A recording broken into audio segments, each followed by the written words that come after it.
Our next speaker is Officer Todd Stosuy, and he is the Field Services Manager for the Santa Cruz County Animal Shelter in California, and has been the National Animal Care and Control Association President since 2011. Todd has 2 undergraduate degrees from Rutgers University in Administration of Justice and Sociology.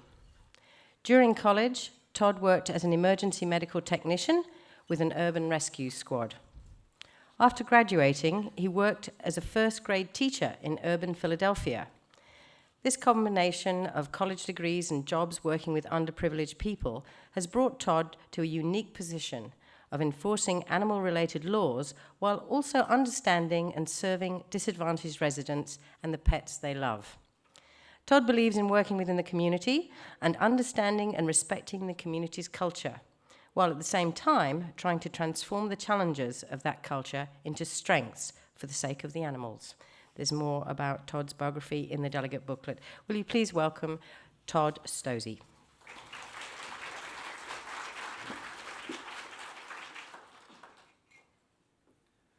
Good morning. And it's interesting to follow Betsy. I hadn't realized you started Pets for Life 4 years ago. 4 years ago is actually when we started our program. And I think I ran into Betsy and some of her colleagues at the expo at some point through the years, and we kind of connected and started doing these things together. So it's kind of interesting. We did the same thing, just not knowing about it. Yes. And is this the clicker, this thing? Oh, okay. So as mentioned, I am the Field Services Manager in Santa Cruz County, California. I'm an animal control officer, and I always like to kind of come up here and I'm big in not passing judgment as well, and so I often throw people off when they realize that I am a peace officer and that I arrest people and do things because I have a giant beard and full sleeve tattoos. So that's always one of those things of not judging a book by its cover. You never know what someone's going to offer you. So to not judge, to not have those preconceived notions about people. So I'm going to talk a lot of similar things to what Betsy talked about, but more from an animal control perspective as well as an animal shelter perspective. I'm in charge of the animal control unit within our agency, and I'm also in charge of a new volunteer outreach team that does a lot of the boots on the ground, door-to-door stuff in our community to try and help underserved residents.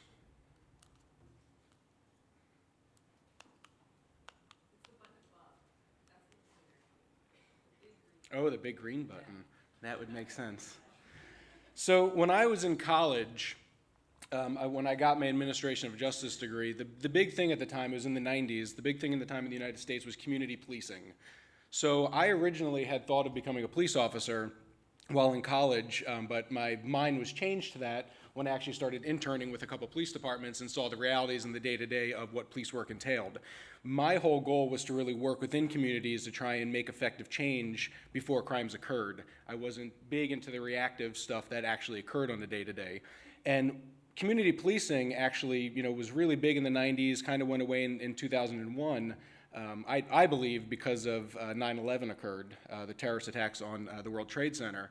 And at that point in time, a lot of police officers across the country started feeling they needed to really arm themselves, needed to be, more in line with basically having full protection, big vehicles, things like that, and they got away from the community policing model.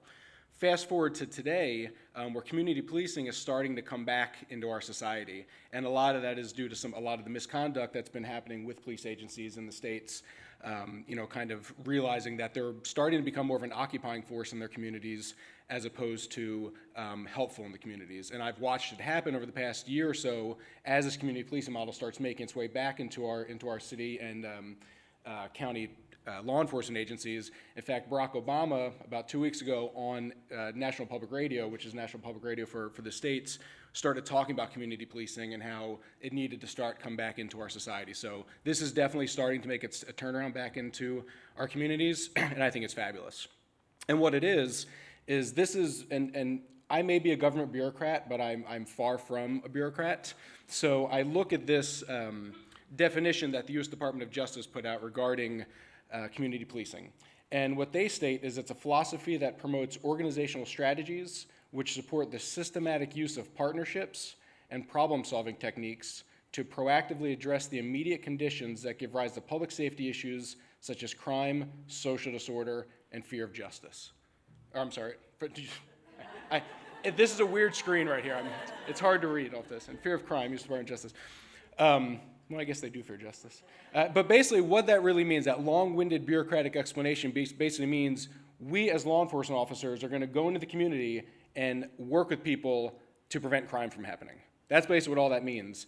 And we're going to do that by making partnerships with other groups in the community, whether they're law enforcement or not law enforcement, making partnerships with community members in our communities, through neighborhood watch things, and really just serving our community. No longer being the folks who just kind of come in when there's a problem, but actually serving the community before things happen to prevent that crime. So community animal control, and this is what I started looking at back in 2011 with my department. I started in my department in about 2002 or 2003. And what I started noticing is that we just were going back to the same addresses over and over again. We were just beating our heads against the wall, doing the same investigations, doing the same things in particular areas within our community. And I started thinking, well, there's got to be a different way to do this. We can't just keep being reactive, taking people's pets, working with people, charging them with crimes. Why can't we begin to go out in the community and start working with people before these situations arise so that they can keep those pets and, as Betsy says, keep those pets for life, as opposed to bringing them into the shelter and then them just going to get another pet, and then we have to go do a whole new investigation 6 months later and that sort of thing. So that's what I started thinking about. And so I took this community policing model that I learned in college and basically stuck it on my department, my animal control department. And it really is the exact same thing as community policing, but we focus on the animals. We don't focus on drugs. We don't focus on crime, robbery, anything like that. We just focus on animal issues. And it does vary from jurisdiction to jurisdiction. And I say that, and it's particularly in my jurisdiction, we have a wide variety of things that we have to deal with. We serve the county of Santa Cruz, as well as we have contracts with 4 different cities. And each one of those jurisdictions is very different. So we have to tailor what we're doing to each of those jurisdictions. City of Watsonville, which is where we really started focusing this program because it was the area where we have the most impounds, the highest euthanasia rate, is a heavily Mexican immigrant population. And so there, when we're working with that particular community, we have to understand the culture that lives there, so we understand what we're coming up against, what strengths are there, what challenges are there, and how we can be effective in working proactively with them. The city of Santa Cruz has a very large homeless population.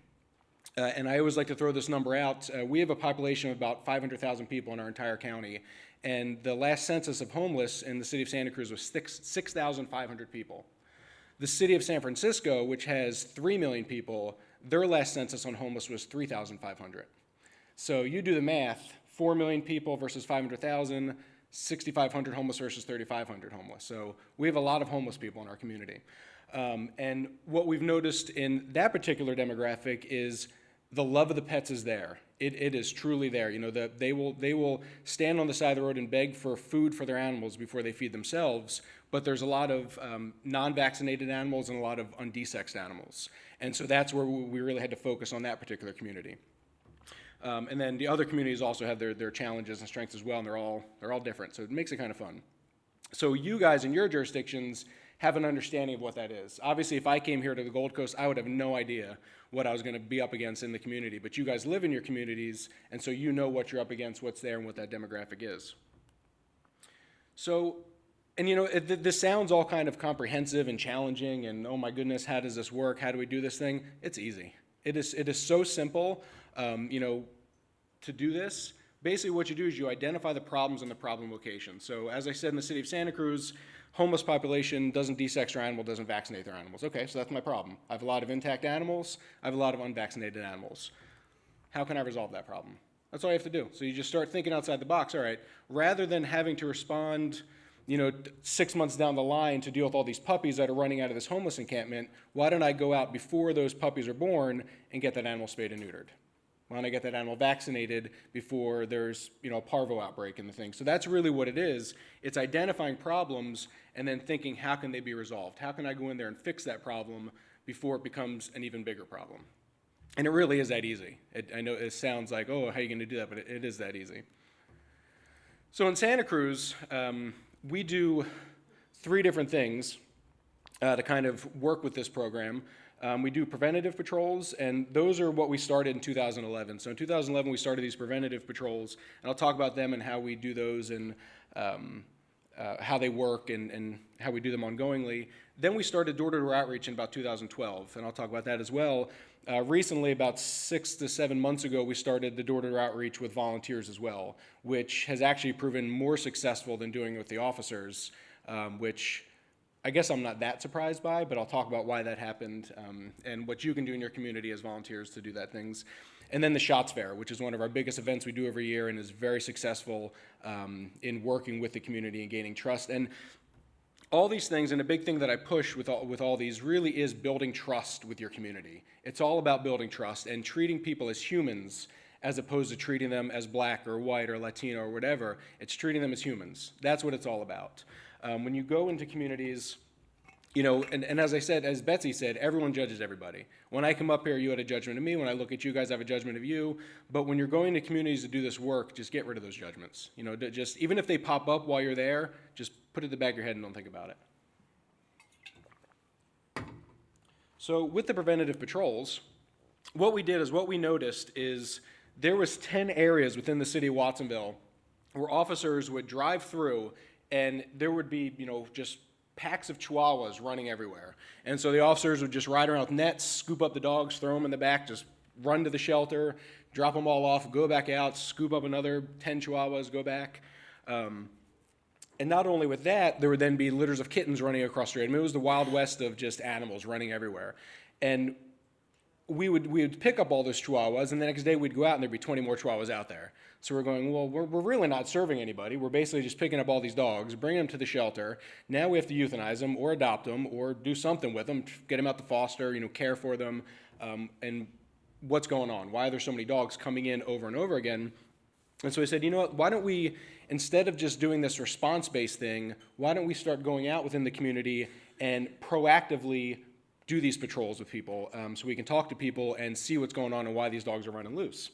And I'm sure you guys are familiar, if you work with underserved communities, a lot of times when animals come into the shelter, they don't get reclaimed because they can't afford the reclaim fees.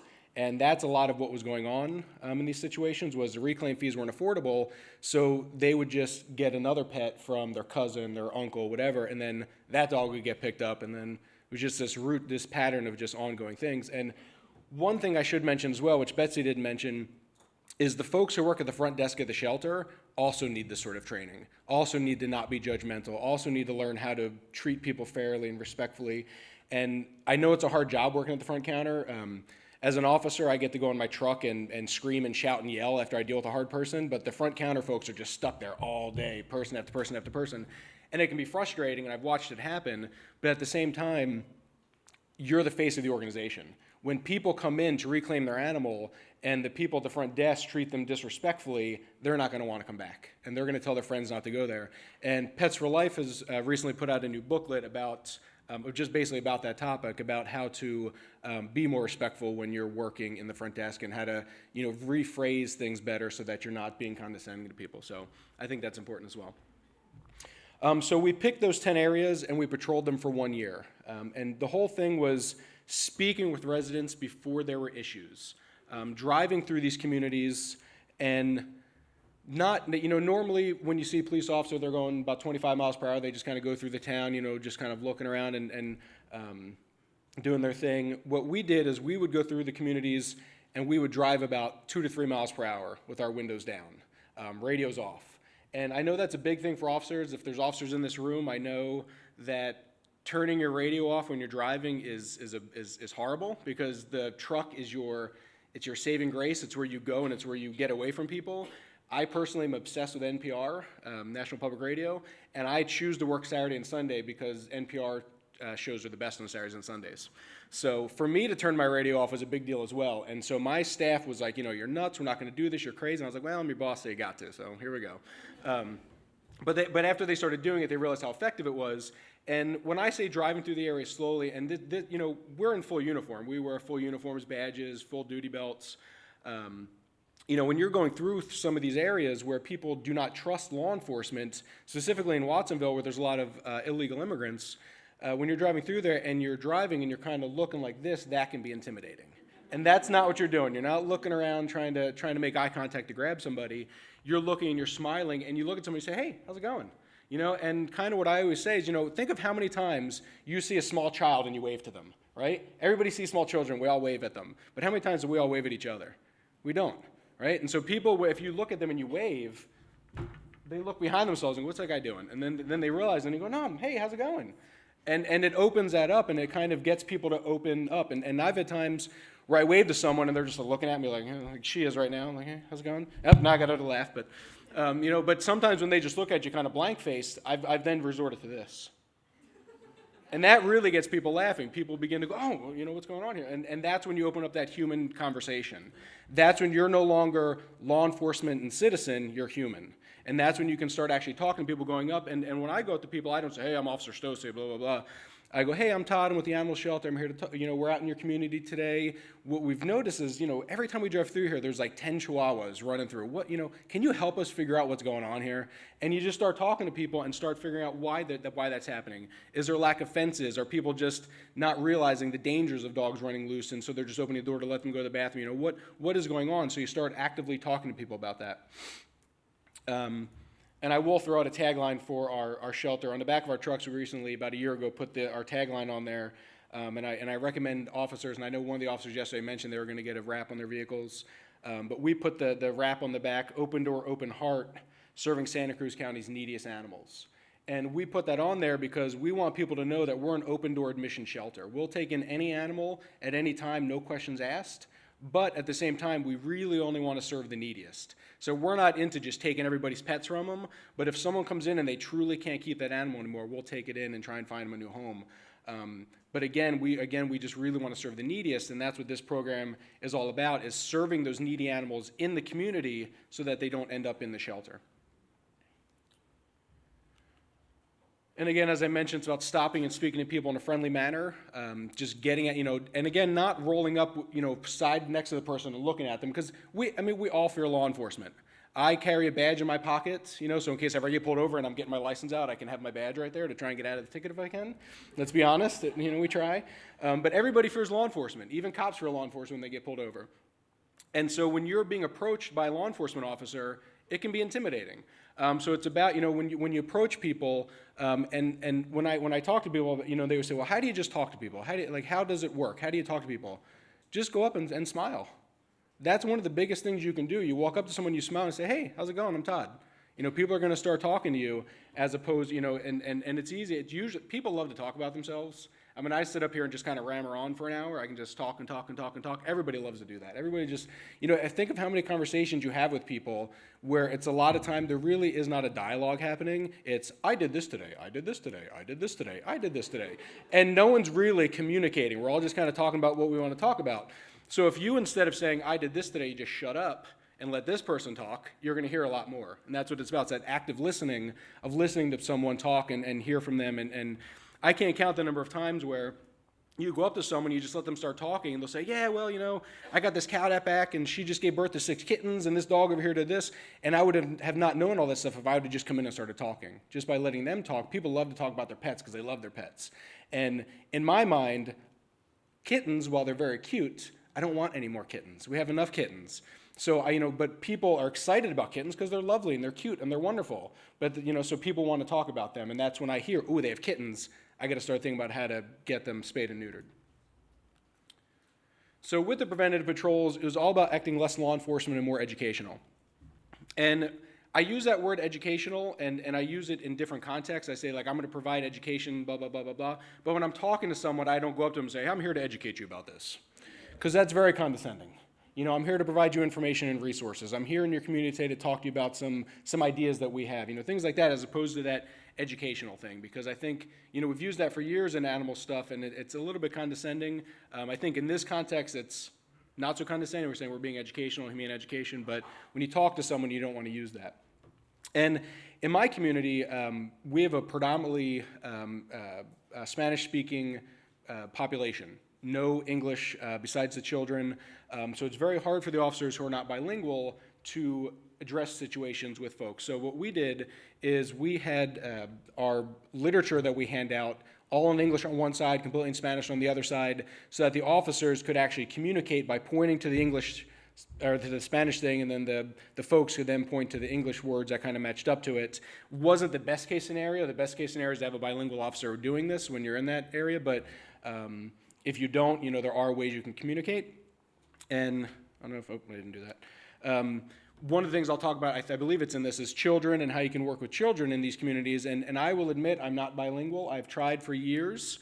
My brain doesn't wrap around it. I've tried for years, and for years I would go up to houses and say, I'd see a loose black dog running up, and I'd walk up and say, "Perro negro, su perro negro," and they'd always be looking at me going, "What in the world why is this guy talking about?"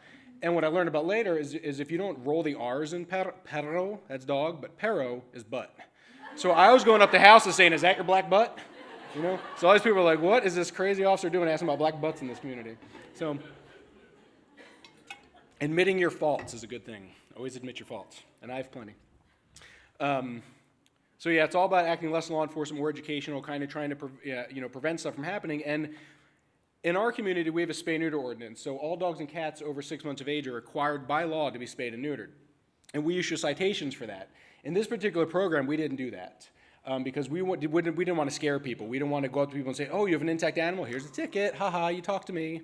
So we wanted to continue to work with them so that they continue to trust us, build that trust, so that then they would then tell their friends and we'd get more things done. That said, as Betsy said, if we walked in and there's a dog or a cat that's severely neglected or a cockfight in progress, we're not going to try and work to a point. If we can't, we're going to actually then become law enforcement at that point.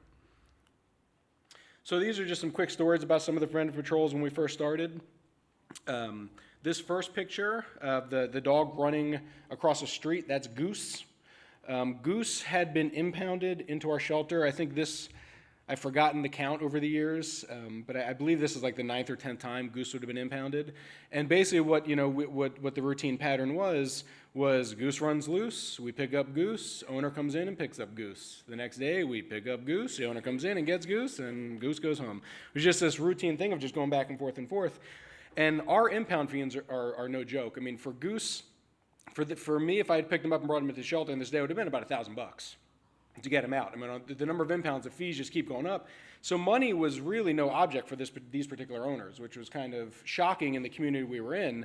But I guess that's where you don't judge a book by its cover, because these folks had money to keep getting Goose out. So on this particular day, I'm doing the preventative patrol. And for officers, just real quick, very important, the little time and date stamp at the bottom. Make sure that's always on. I'm looking at you guys back there, because if you do need to go to court, there's your evidence right there. But there's so this particular day, I see Goose. I'm doing my 5-mile-per-hour thing, driving. I get out, I leash Goose up, but I walk Goose home this time. I'm not just going to throw Goose in the truck and take him into the shelter. I'm going to walk him home, talk to the owners, and see what's going on. And I get there and they see him and they're like, "Oh," and I apologize if I curse. I'll admit I do curse from time to time. Often in my evaluations that I get, it's like, "Good speaker, curses too much." Very inappropriate. So I apologize if I do. I'm an animal control officer and I deal with a lot of police officers, and we all curse to de-stress. So I apologize if it comes out. So I walk Goose home and I get there and the owner's, like, "Oh, here you effing are again, what do you want this time?" I'm like, "Well, I got Goose again, what's going on?" And just started kind of talking to him as a human. And, as we started talking, I could see the light bulb go off in his head where he's like, "Wait a minute, this guy's treating me differently. This guy's not treating me." And this is when I talk about in the beginning about the folks at their client services staff. Basically what was happening is the people at the client services staff were treating this guy horribly every time he came in to get Goose, because they were sick of Goose coming in. They just, instead of offering him solutions of why Goose was getting out and offering solutions of how they could prevent Goose from coming in the first place, they were just like, "Oh, here you are again, $100,000, pay us," sort of thing, giving him the dog, and just, he felt uncomfortable coming in, having that happen to him.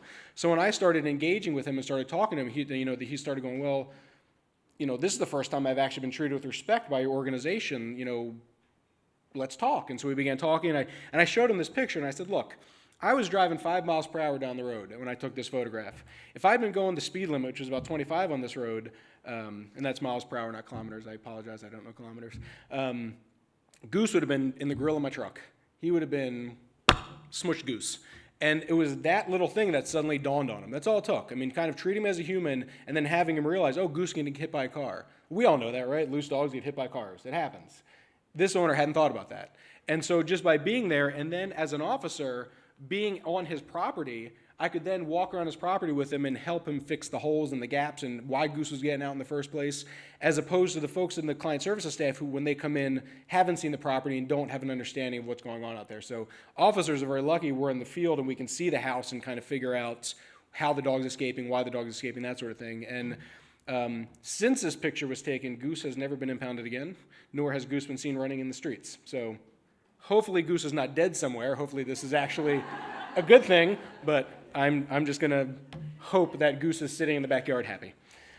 This next photograph, this was one of my favorite photographs I ever took because it's one of my big pet peeves is not picking up dog poop. So I was driving, I saw this dog poop, and I just pulled over real fast and snapped the photo. I was very excited with that. And I do talk about poop a lot, and I was glad the Prina woman, when she said, it went out like that. Because I think as humans, that's the other thing we forget. Poop is funny. It is. It is. You know, think about all the little kids, how many times you just talk about poop with them, right? It is. And I say that. I'm actually a certified feces expert by the Superior Court of California. I was deemed an expert in feces in a court case that I had. So if you have any questions, feel free to ask me. Back to this particular dog. This guy, you know, this picture I took, and it's a little dog, so of course, I'm not going to catch him. Little dogs you can't catch. Little dogs run away. So I run after this, or walk after this little dog, and he gets home and he starts barking at me, and so I go up and I'm like, this is his home. I knock on the door, and the owner was a Spanish speaker only. She had no children in the house, so I couldn't communicate at all, but I could show her this photograph of the dog pooping. And as soon as she saw that, you could just see the embarrassment on her face, and oh my gosh, this, you know, this is, I can't believe you caught my dog doing this. This is terrible. I didn't realize this was happening. She immediately grabbed a bag, ran out, picked it up. And the next day I had one of my Spanish-speaking officers go out and talk to her some more just so we could address the issues more. But really talking about why, you know, it's a human health concern for the dog to be out there pooping, why, you know, the dog could get hit by a car. The dog was a intact female, so why we needed to get her spayed, you know. And so we dealt with all those issues prior to there being an even bigger problem. Prior to that dog being hit by a car, prior to that dog, you know, getting pregnant, that sort of thing, kind of working with her as opposed to going up to her saying, I got a picture of your dog pooping, here's a ticket for it, have a good day. You know, instead of doing that, we addressed it in a different way to keep that pet in that home. And a lot of times what I've noticed with citations is some people don't care about citations. You know, I give some people a citation, they go, well, I already got a warrant for this, so why do I care if I get a warrant for that? And they just throw it away. Or they see the fine and go, $100, I don't own a house, I don't care about credit, and they throw it away. So citations really don't fix the root of the problem. What fixes the root of the problem is talking to people and working with them. So what we noticed with the preventative patrols, and this was an obvious one, impoundment rates fell. We stopped just scooping up every dog and bringing them to the shelter. And I also apologize, I talk about dogs a lot in this program. I always get the complaint from the cat person in the room that says, you don't talk about cats enough, and I apologize. But we really did focus a lot on dogs in these things because dogs are much more visible as we're doing this preventative stuff. When we do the door-to-door, we work with the cats as well. But there are no leash laws for cats, so a lot of times if you see a cat kind of running across the street, you don't know where that cat lives. It's going to run into one backyard, jump in another, and so you don't know who to talk to about that cat. The one that shocked me as an officer, because for years, again, I mentioned, you know, I started with this organization about 2003. I would just issue tickets to everybody for spay-neuter. Your animal's not spayed-neutered, here's a ticket. Your animal's not spayed-neutered, here's a ticket. But I never really followed up with those tickets. Once you issue a ticket, you walk away and you never think about it again. In this particular program, we continued to talk to people and saying, hey, you know, you didn't get your dog fixed yet. What are we going to do? How can we help you do this? Do you need transportation? You know, what do we need to do to continue with this? So the spay-neuter compliance in that area actually went up as well. But the biggest thing that happened out of all that was that we began to, the community began to see the animal shelter and animal control in particular as helpful, and they began to come to our animal shelters for education. We have two shelters, one in Watsonville and one in Santa Cruz. The shelter in Watsonville usually has one person working there. After we started this program, we actually had to start staffing 2 people there for about 6 months because so many people started coming in. So many people started coming in saying, you know what, my brother told me one of your officers came up and mentioned you guys have these spay-neuter services and we're really interested about it. Can you tell us more? Or, you know, my brother mentioned this thing about nuisance barking dog complaints. Can you help us learn more? And so people actually began to come to us as a community resource as opposed to seeing us as, you know, the pound or the evil animal control guys that run around and just kill dogs. You know, they actually started wanting to come to us to work with us. So after we did that for about a year, and everything was hunky-dory, and we thought we had fixed the world, we're driving through the area, people are waving at us, there's no more chihuahuas running loose. We're like, you know what, we just fixed everything, we're wonderful, we're the best things in the world, aren't we cool? And then we said, wait a minute, no we're not. People probably just tied up all their dogs in backyards. Shit, we just made the problem worse. We just made it worse. We could have just caught all these dogs, now we don't know what's going on. So I devised this concept of going door to door. I wanted to go to every single door within the city of Watsonville and knock on the doors. Meet with every single person in my community. And I had this high expectation of, we're going to do this within a year. We're going to knock on every door within a year. We're going to get every animal spayed neuter. We're going to stop every animal from neglect.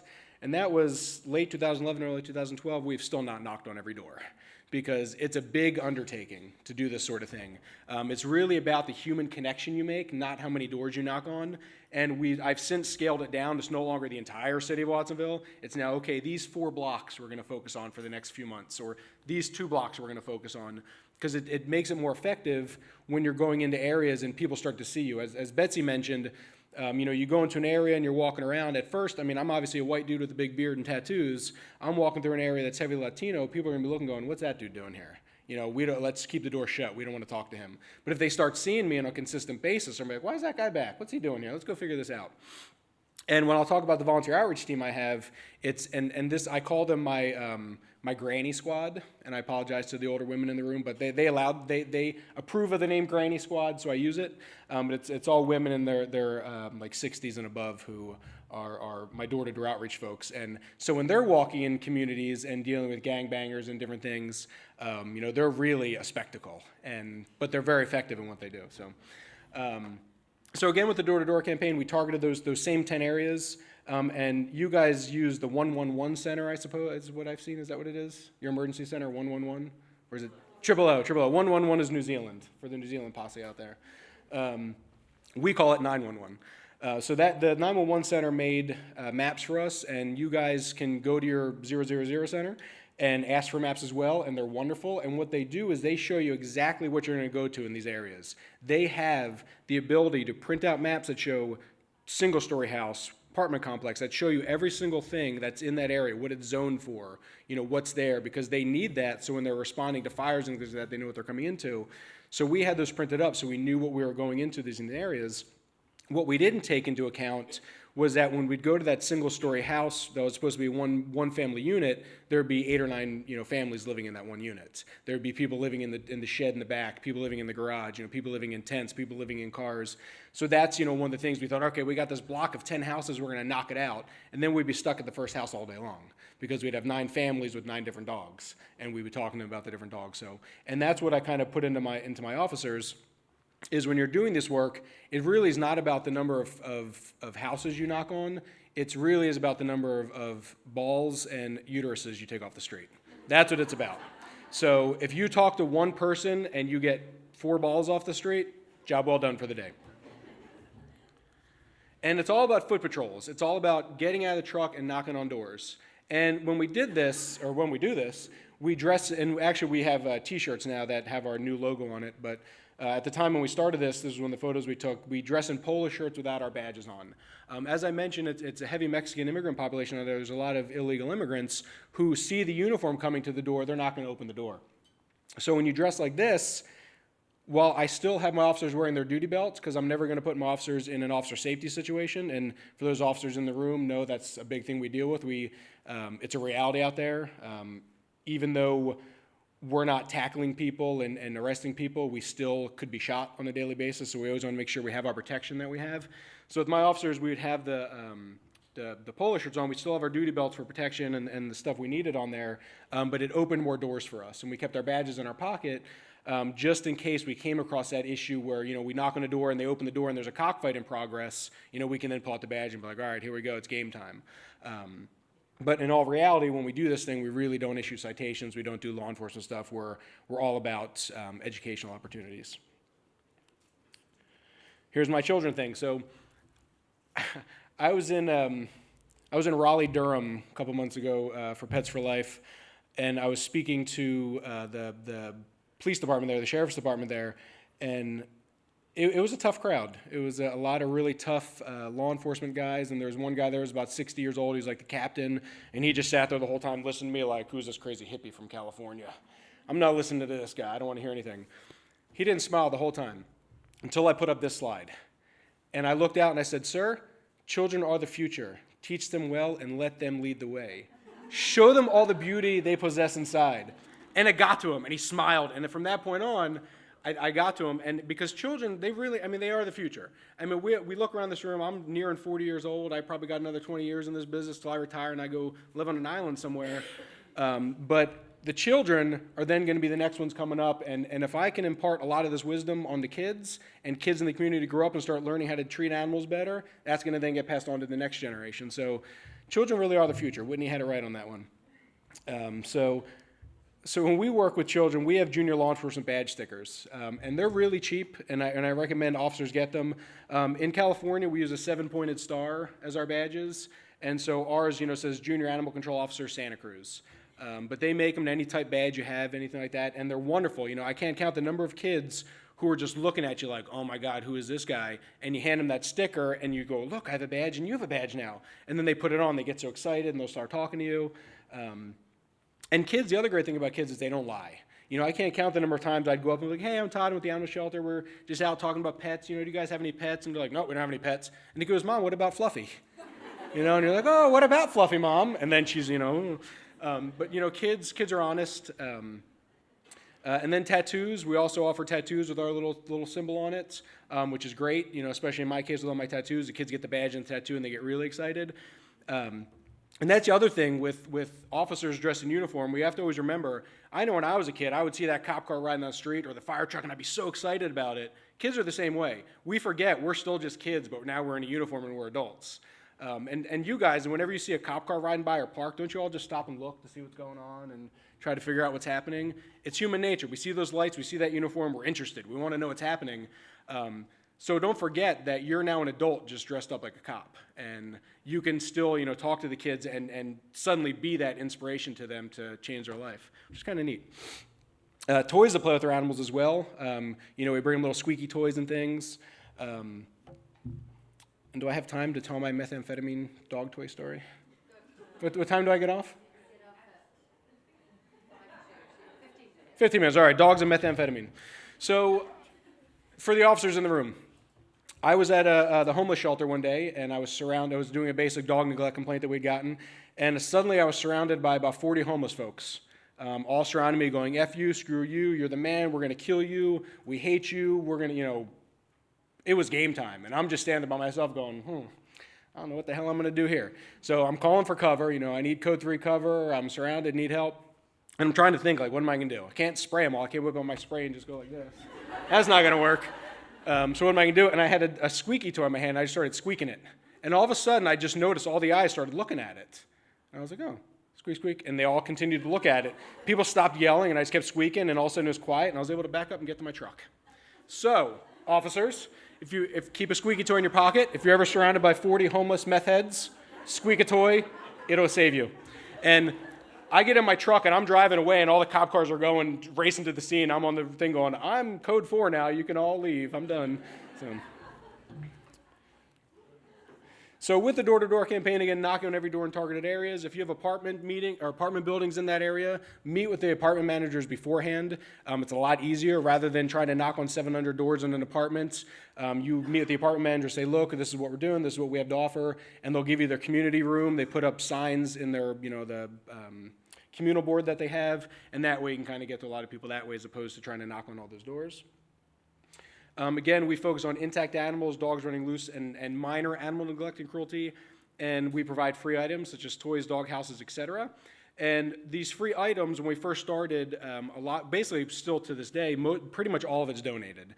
We go out and we do Amazon wish list, we do media campaigns, we do stuff so that the community donates these things. And I know Kong has a booth out there. Kong will actually send you their defective Kongs, if like 25 a month or whatever, if you sign up for it. So you can have those for free to give out. And Kongs can make such a difference, and I don't work for Kong, I don't get paid by Kong, but Kongs can make such a huge difference on backyard dogs. Simply just putting some peanut butter in it, freezing it overnight, and giving it to the dog in the morning is going to increase that dog's happiness, tenfold, as opposed to just sitting back there isolated. And kind of what I always say, dogs need stimulation, they need enrichment. If I were to take you, stick you in a backyard with a plate with a hamburger, with a cup of wine, and a house, you'd be sitting there going, what do? I need something else. And you'd whip out your little iPhone and you'd be pressing on it because you need enrichment, same as a dog needs enrichment. You can't just give them food, water, and shelter and expect them to be happy. So that's where Kongs come in. So again, with Door-to-Door campaign, and this is a big thing, we didn't focus on licensing in this campaign because when you're dealing with underprivileged folks who can't afford to put food on the table for their kids, how can you expect them to buy a dog license? We have other programs where we work on dog licensing, but in this particular program, we just completely ignore it because it's all about working with the community to resolve what is truly important for the animals. And a dog license is not important for that dog. That dog doesn't care if he has a dog license. The dog wants a house.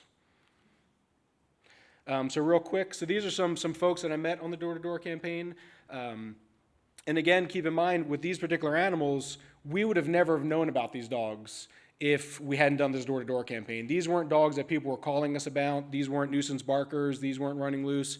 These we found out about because we knocked on the doors.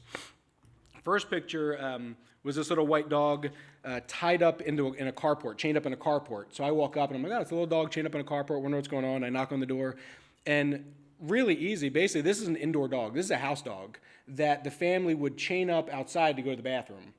So they chain up the dog about an hour in the morning, hour at night to use the bathroom as opposed to taking the dog for a walk. And it's always one of those things, and this is where I put out there the non-judgment, the this or that. This family had just never thought about, let's put a collar and a leash on the dog and walk him around the block. It just never occurred to them to do that. So I provided them with a dog collar and a leash and talked to them about, walking the dog. And this family loved this dog. I get up there and I'm talking to them about the dog, and the father's Spanish speaking only. Kids are bilingual, so I'm talking mostly to the kids. They're like, look at our dog. Do you want to see our dog? She picks them up. She's like, take the photo of our dog. Play with our dog, and then I showed him how to walk the dog on the leash, and luckily the dog was leash responsive. It didn't start alligator rolling or anything. The dog walked on a leash fine, because that would have been horrible. But and to this day, I still see these folks walking the dog around. They kind of wave, and so that it was a minor thing, but it's really increased the benefit for that animal as well as for that family. That family now, and that's what it's really about is not just the animal stuff, but the people stuff as well. We've just now created a stronger bond with the children and the father who now walk around the block together with the dog, which is very important. This next dog, this little dog here, the owner of this dog is a raging alcoholic. And this is where you don't put your judgment in there. If I would show up at 10 in the morning, he'd be drunk. If I showed up at 4 in the afternoon, he's drunk. Show up at 4 in the morning, he'd probably be drunk. But he has these two dogs, and it's my goal not to judge him and to work with him to get his dogs off these chains and figure out what's going on. So with this particular dog, I get out there, I ask him to, do my spiel. He brings me in the backyard. He shows me his dog. She's sitting out there. She's chained up. She's, ripped up all these things she has because she's bored. She's digging holes because she's bored. What you can't see in the background there, do I have a pointer? Yes. So back here is all dog poop back there, because that's where the dog is pooping. And so her ears are completely fly-striked, which means that there's so many flies back there, they're kind of just chewing apart her ears. So I'm talking to this guy, and he, for all intents and purposes, was doing the right thing with this dog, because the reason he had her chained up was because he had a male dog over here that was also chained up, because he didn't want puppies. So in his mind, he's like, all right, I'll chain these dogs up. I won't have puppies. He's doing the right thing in my mind, but he's going about it a way that I'm not necessarily happy with. So I'm going to work with him to help these animals out to get them so that they have a better quality of life as opposed to just being chained like this. So basically, the first thing first is let's get this female dog spayed. Soon as we get her spayed, now these two dogs can be together in this yard. It's a fully fenced yard, fully contained yard. They can run around and be friendly. So soon as we get her spayed and we offer him a free spay, do the transport. I don't want him driving drunk, so we do the free transport for him, get her spayed, bring her back. So boom, now they're off the chains. So now we're like, all right, now we got them off the chains. Now we got to deal with this poop thing. So I start talking about the poop and the fly strike. And I know for years in animal control, I would look and see that fly strike and be like, sir, you need to go to a vet. Within 24 hours, I'm going to take your dog. In all reality, fly strike, you put some Neosporin on, it's going to heal up. But we need to get rid of those flies. So instead of making this guy go to a vet, say, hey, put some Neosporin on the ears. Let's figure out how to get rid of these flies. Let's clean up all this poop. So I come out, a few days later, and he is so proud. He's like, come on in, Todd. Come on in. I'm going to show you. I'm going to show you what I've done. And I always use a Texas accent when I do this guy's voice. And I was in Texas a couple months ago, and they were very upset that I was using a Texas accent. But he brings me in the backyard and he's like, look, no more flies. And he had about 40 fly strips just hanging everywhere in the yard. I was like, dude, I wouldn't have done it this way, but fabulous. You've done it. Perfect. So then we kind of talk about, this is why you got to clean up the poop more regularly, though, because all these fly strips is kind of a hazard for you walking through here. So really, again, non-judging this guy, work with this guy, and not expecting to fix it all that same day. These dogs have lived in this condition for a certain amount of time, so it might take me some time to resolve all these problems. I'm not going to fix it all. So it took us like a year to get that male dog fixed, which is not the best case scenario, but at the same time, the first thing we had to do was get her spayed so they could at least be together, and the male dogs eventually got fixed. Just real quick, some more. Again, this is very typical, just dogs tied up in yards. And in this particular picture, I should have never used this picture. I should have used the dog on the other side of the yard, this one over here, because the other dog on the other side of the yard, I walk back there, and there's a washing machine tipped on its side, and the dog's living inside the washing machine. And so I look at it, and at first I'm like, these people, I can't believe they're using this as a dog house. I'm all high and mighty. And then I went, wait a minute. It's got 4 sides, a door, and it's warm and dry. It actually is an appropriate doghouse, isn't it? By law, it's an appropriate doghouse. In all intents and purposes, it's an appropriate doghouse. It just looks terrible. But how can I judge when this family is very poor and they're using the resources they have to provide what they can for the animal? So they're using this broken down dryer to put the dog in as a doghouse. It's one of those things of not judging, and I got to get that picture off my computer and stick it in here. This other dog, I always use this dog because this shows my feces expertise. This particular dog, this little Chihuahua, is chained up, and I get to this house, and this guy's, F you, screw you, get off my property, I hate you, I don't want you here. And I'm looking at this dog, and there's just red diarrhea all over the yard. And because I'm a feces expert, I happen to know that is from being fed hominy and beans. Hominy and beans is a classic Mexican dish that's like pork and beans, and it's red, and it's gross, and it's icky, and I don't like it, but a lot of people like it. But it makes your poop look very gross, particularly for this dog.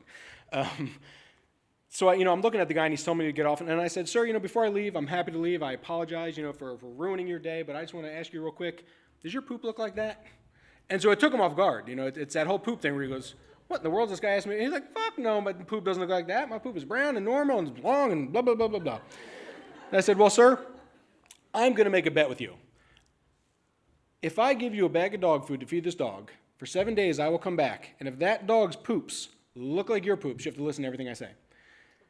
If, however, after 7 days of feeding this dog food, I come back and the poop still looks like that, I will leave and I will bid you adieu and I never talk to you again. And he goes, I will take that challenge. So we shake hands. I come back in 7 days. He is running out the door to greet me. He's like, dude, you are so brilliant. I can't believe it. I didn't know dog poop was supposed to look like human poop. And that's all it was. So that then opened that door to that conversation. We, got the dog off a chain, started blah, blah, blah, blah, blah, fixed that whole situation for that dog. But that's what it's about. It's about thinking on your feet and working with the community and getting the community where they're at and not being, just that strictly, sir, I need to talk to you today about what's going on. It's about addressing people as humans and working with them as a human to resolve those problems. So real quick, because I think I'm running out of time with all my poop stories. In this campaign, we're getting dogs removed from tethers like crazy, and we did start a bunch of TNR colonies for the cat people. Cat people in the room, shout out. Dogs and cats provide routine vaccinations and veterinary care, and all this was done without enforcement action. Gave away free dog houses, hundreds of Kongs, other enrichment toys, hundreds of free collars, tags, leashes, and bowls. Very important to always offer those free collars and tags in case those dogs do get out or cats do get out. And all these items donated through media campaigns. Again, with the door-to-door campaign, people really begin to view us as a community as a community resource, as opposed to just being, someone to be afraid of.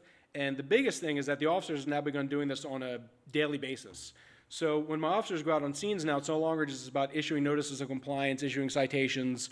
It's about working with the community to make that long-term effective change, which has been interesting. And the officers have been kind of pulled off the door-to-door now, and I've started working with my volunteer team, because my volunteer team, I've noticed, is much more effective with this because the volunteer team doesn't do this 40 hours a week. The volunteer team goes out in the field for 8 hours a week, and they are so excited about it. It's very exciting for them to go out there and do this, whereas officers who are doing this 40 hours a week are, walking door to door like, oh my God, I got to knock on another door. I just want to go in my truck and turn on NPR. I don't want to do this anymore. But the volunteer team is totally stoked on it. So they do all these different things for us now. They work within the community, do the door-to-door, they table out events, assist with the spay-neuter transport. A lot of times we'll go out and we'll find someone who really wants to get their animal spayed-neuter, but they can't do it. So I pull up my granny squad phone and say, I got a dog to be transported, and they'll go out and get it the next day and take it to the thing. And here's some of my folks. And this woman right here, this woman's in her late 70s. This is her daughter.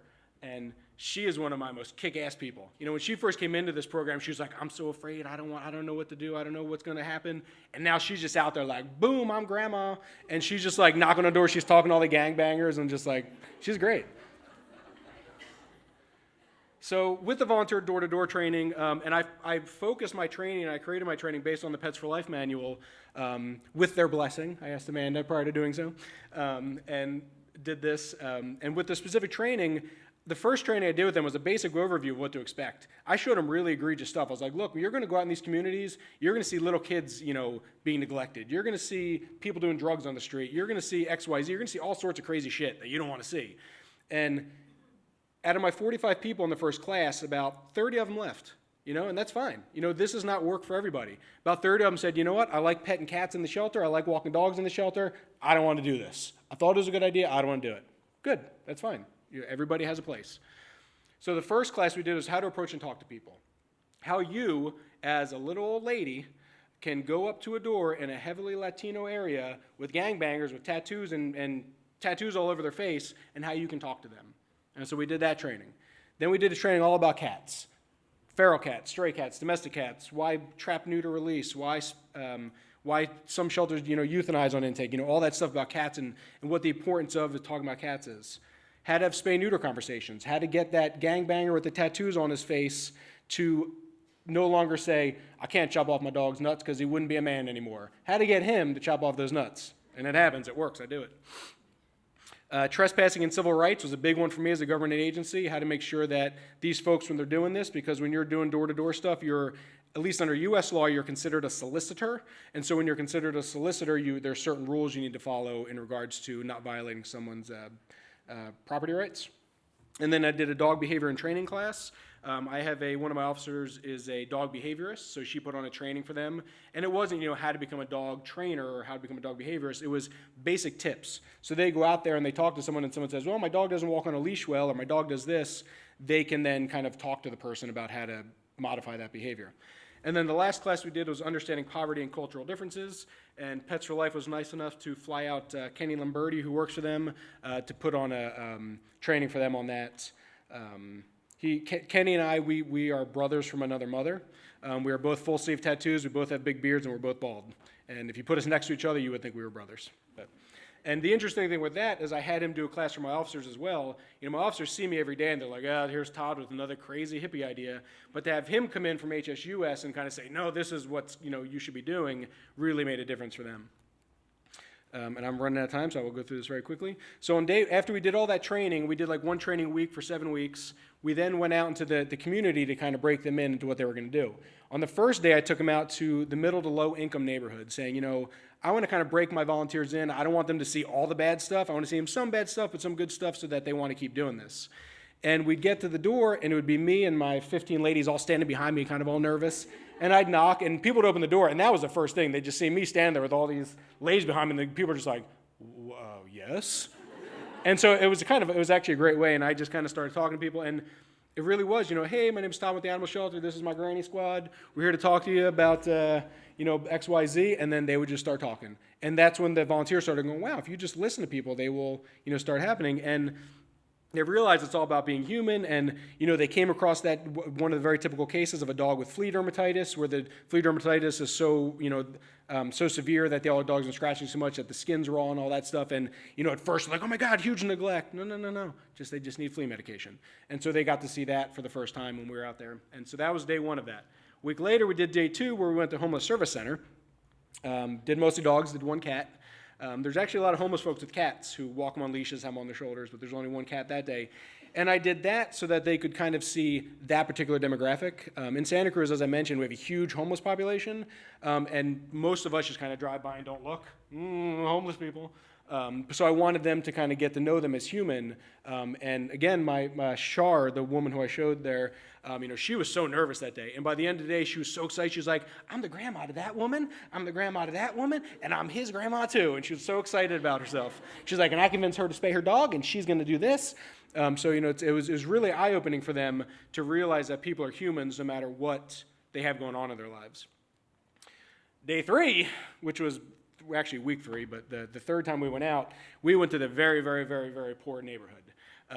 And it was a reality check. They went out there and they had such a good time the first 2 days. They went in here and they're like, holy shit, this is crazy. Like, I can't believe this exists in the community I live in. And it really did have its up and downs, but it did end positively. We actually met the ambassador at one point. As Pets for Life always says, there's always an ambassador in underprivileged neighborhoods, and we found her. We get to the one door, and there's PETA stickers, there's HSUA stickers, all these stickers, and there's cats running all around the front yard. Like, we just found the ambassador. So we went up, we talked to her. We're still driving her animals, because she wasn't doing spay-neuter, so we're still driving her dogs and cats to spay-neuter appointments. So basically, she was the animal person that people in the neighborhood would just drop the animals at, and she would care for them. So it was a hard day, but we got through it, and my door-to-door team now is ass-kicking strong. They're out there doing stuff, and one of the cool things about them is that they really work with animal control now. So I go out to a house where I see a dog that needs a doghouse. I can call them up and say, hey, I was at this neighborhood. I need a doghouse. I actually email them, but I like to pretend I have a red phone that I call them on. I have this doghouse that needs to be built, and then they'll run out there, they'll put, get in the Batmobile and drive out there and build that doghouse, which is pretty cool. But we kind of set it up the same way as Pets for Life. We have our team assignments where we have 3 people on the team. They do neighborhood assignments where they're assigned to specific neighborhoods so that the community begins to know them and know who they are, get trusted within that community. We do what Pets for Life calls lock the block, where we won't leave that neighborhood until we have 80%, or we actually lowered it. We did 60 to 70% spay-neuter compliance. We're shooting low to start. But it really is an ongoing learning process. We're learning stuff every day as we go out there doing this stuff. The best part for myself and my officers is working with animal control to do this follow-up stuff. As opposed to it's lessened our workload. As opposed to officers having to go out and do follow-up on a lot of this stuff, we just send them out. And that stuff gets complied with through them. And the community trusts us, because now there's actually one gangbanger, and I should have a picture of him, because he was what you think when you think of gangbanger, just completely tattooed. The whole thing, just walks up and he sees me, he's like, oh, fuck, what you want? And I was like, well, you guys complain about your dog. Well, shit, come in the backyard real quick. And he lets me in the backyard. And I realized as I'm a doghouse, I was like, look, we offer free dog houses. We can build. He's like, I can't have you back here, man. People see you here, they're going to think you're a snitch. I'm a snitch, and I'm going to lose my rank. And who's just going through all this stuff? Things I would never think about. If you talk to a cop, you're a snitch. And apparently then you're going to get beat up. And it happens, apparently. I was unaware of it. So I said, well, look, what if I send out 2 little old ladies to build you a doghouse? He's like, well, that's fine. I don't care. What do they drive? They drive a little car. Bring them on. So then the next day, so we got that dog a doghouse by sending out my granny squad, as opposed to us having to come back out. And I'm out of time on the Healthy Dog Shots Fair, so I don't want to take any more time. But I think all of these presentations are on the thumb drive, as well as Pets for Life does a wonderful thing about shots fairs and things. But I will put up that in case you want my email address. Thank you.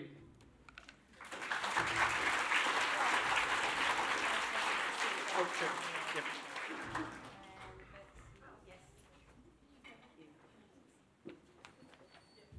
So we have the lovely Silvana and Diana, I think, circulating with some microphones. And your questions for Todd and Betsy. If you'd like to raise your hand, and we can give you a microphone. Fantastic.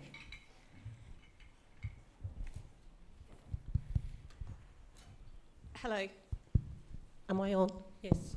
I have a million questions, but I'll confine it to 2. You can ask one after me.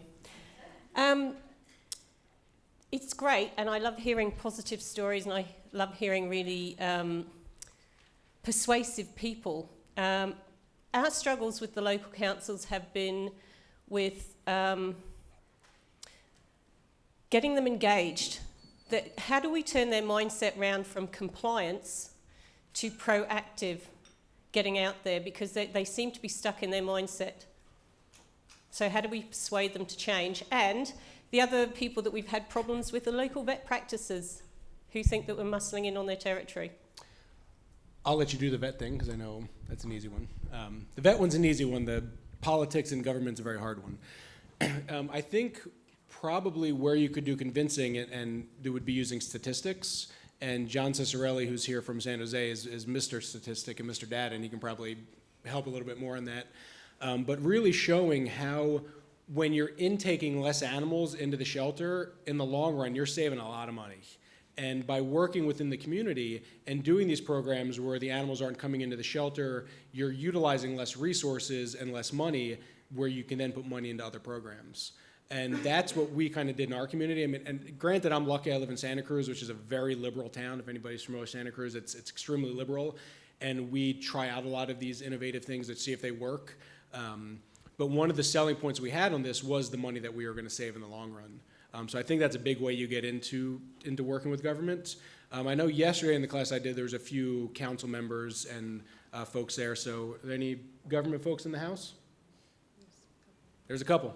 So maybe we can talk to them. Would that work?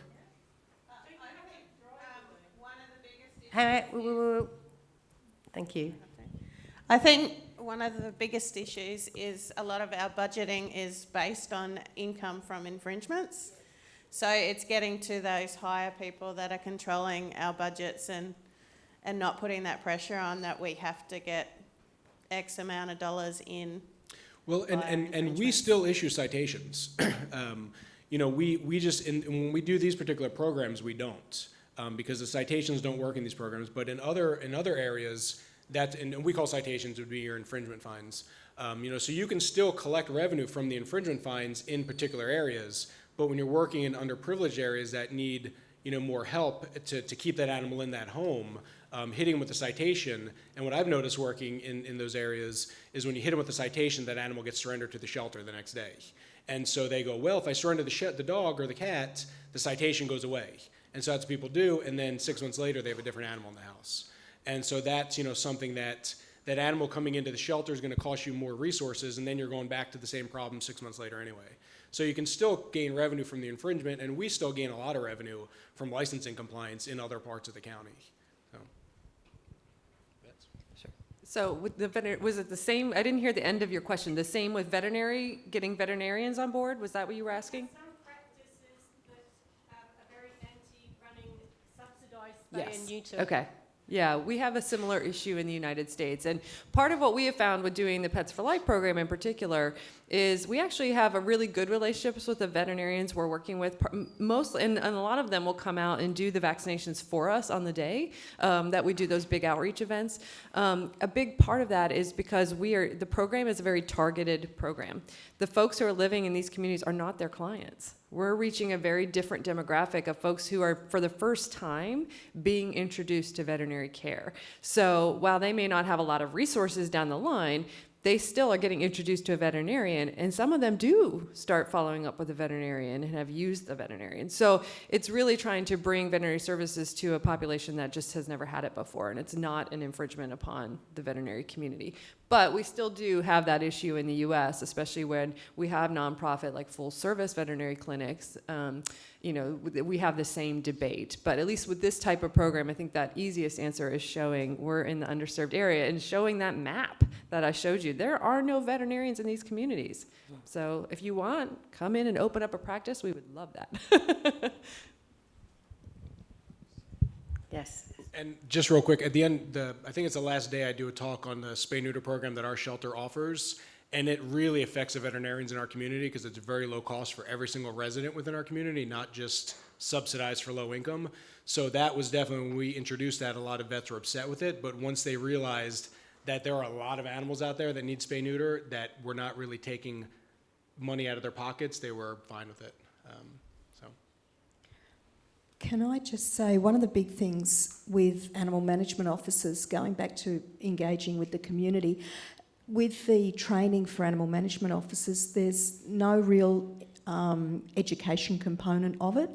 It's part of the training package, but it's only one word, and there's no actual core units that they do that are about education and actually engaging with the community and working through AIM and our skills people. It's something that needs to change, because until we can change how AMOs view themselves and how they're viewed within the community, we're not going to get that transitional change that we really need. Well, I can address that. As the president of NACA for the past 4.5 years, I've gone around the country extensively, met with a lot of officers, and it's the exact same thing in the United States.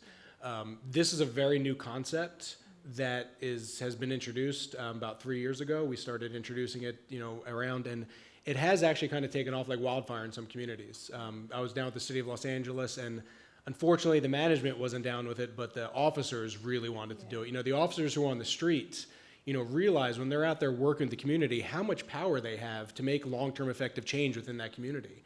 And it's one of those only positions, I think, in animal welfare where we have the ability to make change every single day.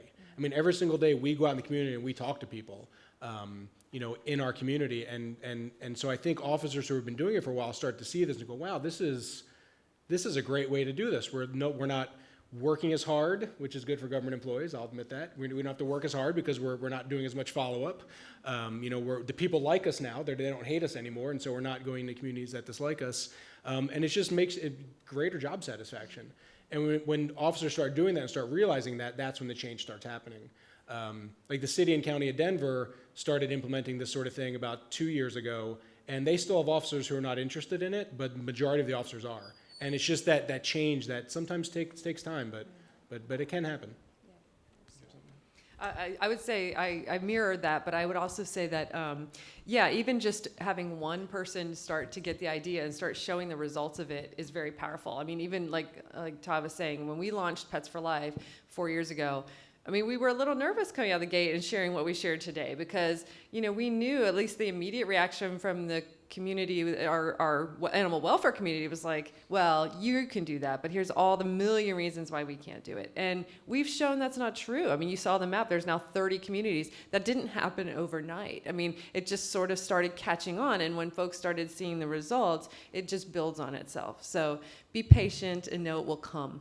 You guys being here is the very first step. You guys are the influencers and leaders in your country on this issue. So go forth. Thanks, Betsy. Last question over here. I just want to hear your opinion on making laws compulsory to de-sex your pets. What do you think about that? I know, I love this topic too. So I personally think they're wonderful, but I think you need the caveat to provide subsidized free spay-neuter services for folks who can't afford it. In our community, our spay-neuter ordinance is a $350 fine if you don't fix the ticket. It's a fix-it ticket. So if I give you a ticket for not spaying and neuter your dog, you go get a spay neuter within 30 days, the ticket just goes away. There's no fine whatsoever with it. If you don't do it, it's $350. So a lot of people get that ticket and go, $350, or I surrender the dog and don't pay anything. Okay, could do that. Or if I have to spend $150 on a spay and neuter, but I don't have $150, I guess I'm surrendering the dog. So if you're able to provide subsidized either low cost or free services to a certain parameter of economic status, then I'm all for it. And one of the things we do in our community is we have a low-cost spay-neuter for every single resident of our county. Whether you're a millionaire, whether you're middle income, whatever you are, everybody pays the same price for spay-neuter. But with that, we also we get revenue from that, and this is my talk on Friday. We get the revenue, and with that revenue, we can then subsidize free spay-neuter for people who need it. So last year, our revenue on that program was $100,000. So we then have $100,000 in free money to do as many spay-neuters as we want for people, as many dog houses we need to buy. So I'm for it, but you need to give people an option. I'll add, at the Humane Society of the United States, we don't support those laws. But I have a similar philosophy to Todd. That I've always said that if there is that law, you have to look at what you can be providing for people who can't otherwise afford it, because otherwise we're creating a vicious cycle. And if someone can't afford to spay and neuter, or for whatever reason is able to, just finding them it's just compounding the problem. And part of the reason why we've really stopped, at one time we kind of did support mandatory spay and neuter, and over the last few years, we've really moved away from it, and we try to avoid it and try to educate against passing mandatory spay neuter because of exactly some of the statistics I was showing you. Is when you just go into a community engaged, you provide the services and eliminate barriers, people will just spay and neuter. And you don't, in all the communities I showed you that we are working in, all of that is achieved without any law requiring sterilization. Fantastic. Thank you very much, Betsy and Todd. Perhaps